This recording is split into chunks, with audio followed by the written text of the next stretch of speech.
नमस्कार, मी अनिल तिवारी, महाराष्ट्राचा पुढारी या न्यूज चॅनल मध्ये आपलं सहर्ष स्वागत करतो। नमस्कार, महाराष्ट्राचा पुढारी न्यूज चॅनल मध्ये आपल्या सर्वांचे सहर्ष स्वागत। महाराष्ट्रातील अतिवृष्टीमुळे गोदावरी नदीला महापूर आलेला असून गोदावरी नदीने रौद्र रूप धारण केले आहे। नदीकाठच्या अनेक गावांना या पुराचा तडाखा बसला आहे। अनेक गावे पाण्याखाली गेली आहेत। प्रशासनानेही सतर्कतेचा इशारा दिला आहे।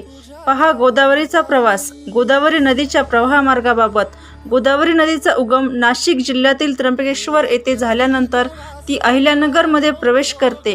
अहिल्यानगर मधून ती छत्रपती संभाजीनगर मध्ये प्रवेश करते। छत्रपती संभाजीनगर मधून ती जालना मध्ये प्रवेश करते। जालन्यामधून ती बीड मध्ये प्रवेश करते।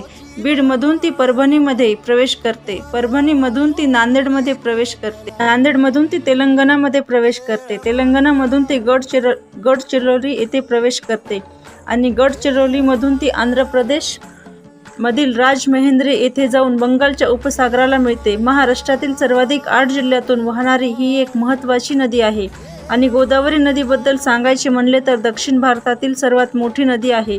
सातमाळा अजिंठा डोंगर रांगाच्या दक्षिणेकडून ती वाहते, तसेच हरिश्चंद्र बालाघाट डोंगर रांगाच्या उत्तरेकडून ती वाहते। एकूण लांबी 1465 तिची असून महाराष्ट्रातील 668 लांबी आहे आणि एकूण जलवाहन क्षेत्र 49% महाराष्ट्राच्या तिने व्यापलेले आहे। आपण पाहिलं या ठिकाणी हे गोदावरी नदीचं जे एकूण क्षेत्र आहे, ह्या प्रवाहमार्गामध्ये गोदावरी नदीला महापूर आलेला आहे आणि ह्या महापुरामध्ये अनेक गावे जे आहेत तर ते जलमय झालेले आहेत। गोदाकाठचे जे काही शेतजमिनी असतील पूर्ण ह्या तलावाखाली गेलेल्या आहेत, पाण्याखाली गेलेल्या आहेत आणि या ठिकाणी ह्या संपूर्ण पिकाची नासाडी या गोदावरीच्या पुरामुळे आपल्याला पाहायला मिळते। पहा सविस्तर आढावा आमचे प्रतिनिधी सदाशिव पवळ व नवनाथ खरात यांच्याकडून। पाणी इकडं पूर्ण शिरलेलं आहे। गावाच्या परिसरात शेतीमध्ये चौकट पाणी फिरलेलं आहे। सगळं शेतीमध्ये पाणी झालेलं आहे। गावाचे संबंध 22 गावाचे संपर्क तुटलेला आहे। सध्या राजुरी परिसरामध्ये सगळं पाणी झालेलं आहे।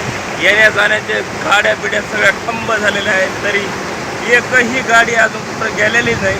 आता सध्याच्या पिरियडमध्ये हे पाणी पूर्ण झालेलं आहे। इकडच्या साईडला सगळं पाणी झालेलं आहे। 25-30 गावाचे संपर्क तुटलेले आहेत। हे एवढं मोठं जाऊन सगळं पाणी झालेलं आहे। प्रत्येकाच्या मनामनातील मातीच्या कणाकणातील आपल्या व आपल्या हक्काची ललकारी महाराष्ट्राचा पुढारी पाहण्यास विसरू नका।